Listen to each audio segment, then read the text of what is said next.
In this video, I'm going to be showing you how I made this Minecraft animation using my Android device. And for those of you who have been on the channel for a while now, you already know what Prisma 3D is. And for those of you who don't, it's basically the Blender equivalent for a mobile device. To start this off, I created a new project in Prisma 3D, but before that I went over to the Rough Animator app to create an animation sketch of what I had in mind.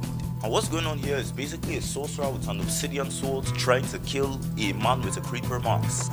And it soon occurred to me that making an entire 2D animation for the reference will take more time than actually making the 3D animation. So I went back into Prisma 3D and just started up the animation without any reference. So I imported in one of my previously modeled characters along with one of my previously modeled swords. Then I attached the swords to the character and got it to the right size. After importing the second character and bringing in a camera, I went straight to the animation process.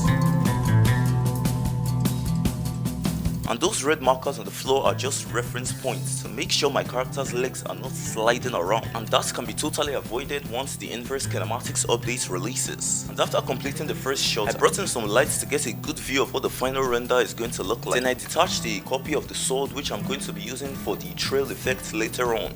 Then I made the sword glow a little bit for the next attack by animating the specular setting. Then I threw in some lights to actually sell this effect. Then I went on to animating the next attack, which was the sorcerer sending a shockwave across the scene. When I was done with that, I went back to the other swords that I kept aside earlier in the video. Then I made it very bright and a little bit transparent and animated it to match the movements of the sword in the character's hand. And after going through that whole process, we had this glitched out trail effect which was looking really nice. Then I added in more swords and copied the keyframe from the original sword, but this time with a little bit of delay. And then we had 4 swords trailing the original image, which was perfect.